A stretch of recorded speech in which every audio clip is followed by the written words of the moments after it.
route pour la présidentielle du 24 mars 2024 au Sénégal. Bienvenue dans ce numéro spécial sur Medi 1. Aujourd'hui, nous parlerons des grands projets réalisés par le président Macky Sall durant ses 2 mandats à la tête du pays.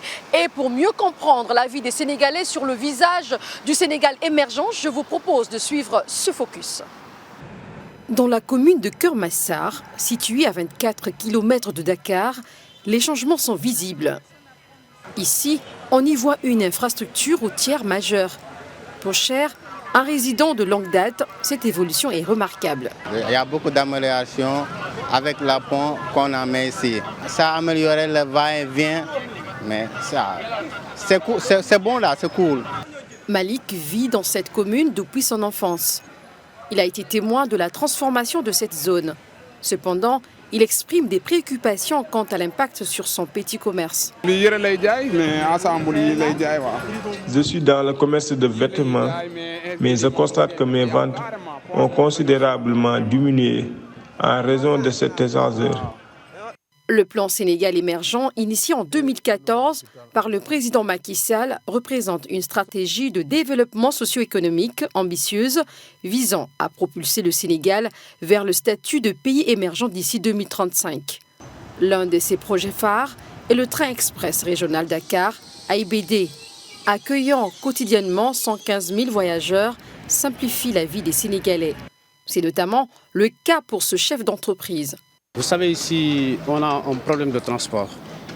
Et le TER, vraiment, nous a soulagés quand même. Ça, c'est venu à son moment. On a tous besoin de ça. Je paye parfois 1000 francs, 1500 pour aller à Diamniadio. Le Sénégal émergent, ce sont des hôpitaux clés en main à Touba, à Kaffrine, à Sédhiou, à Saint-Louis, à Dakar, notamment la polyclinique de l'hôpital principal, entre autres. Ces installations médicales de pointe ont été érigées dans quelques régions dans le pays, accompagnées d'une densification des réseaux routiers et autoroutiers. L'introduction du bus rapide transit, Berthe, alimenté par l'énergie solaire, est équipé de Wi-Fi, illustre l'engagement du gouvernement envers une modernisation durable du système de transport.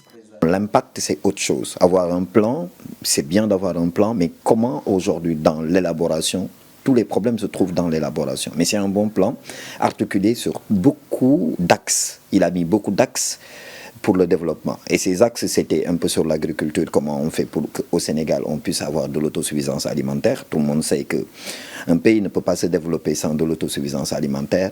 Au niveau de l'éducation, au niveau de la santé, il y a plein d'axes vraiment qui ont été bien travaillés dans le but de faire du Sénégal un pays émergent. Mamadou Samb souligne l'importance pour les Sénégalais de protéger ces acquis, fruits d'années d'efforts et d'investissements. En fait, qu'on le veuille ou non, c'est un legs. Ça appartient aux Sénégalais, ça leur appartient. Qu'on veuille, qu'on ne veuille pas, c'est fini, l'investissement a été fait. Il faut protéger les investissements. Les Sénégalais doivent s'approprier de ces investissements et en même temps trouver comment les améliorer. Quand vous mettez un plan économique, une stratégie de développement, il faut le faire en fonction des ressources, en fonction des besoins et en fonction aussi des attentes que l'on a par rapport aux infrastructures qu'on a mis dans nos pays. Sur le plan international, le Sénégal jouit d'une reconnaissance diplomatique appréciable, souvent engagé dans des missions de médiation et de maintien de la paix. Le régime de Macky Sall a fait énormément de travail, avec même des rapprochements qu'il y a eu avec d'autres États. Je veux parler d'Israël. On a vu qu'il y a des problèmes actuellement entre Israël et la bande de Gaza. Il y a eu beaucoup de démarches qui ont été entreprises par le régime de Macky Sall, vraiment pour essayer de ramifier les liens, essayer de ramener la paix au niveau de cette zone-là, mais aussi je veux parler de l'ouverture du consulat de Dakhla au niveau du Maroc. Le discours du président Macky Sall en décembre dernier a mis en lumière l'ampleur des progrès réalisés. Avec un budget national en constante augmentation, le pays investit ainsi dans des divers secteurs productifs, œuvrant ainsi à la concrétisation progressive de sa vision d'un Sénégal émergent.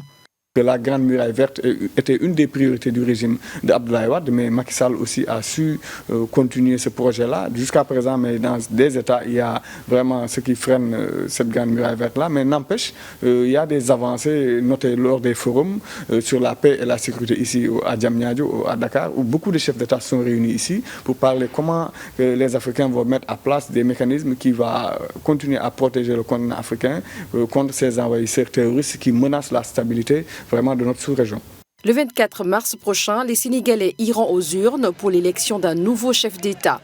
Consolider les acquis sera l'un des éléments centraux du futur présent avec en ligne de mire le développement du Sénégal dans tous les secteurs d'activité. En route pour la présidentielle 2024 au Sénégal, c'est terminé ce focus. Nous vous donnons rendez-vous très bientôt sur Média 1 pour un autre sujet.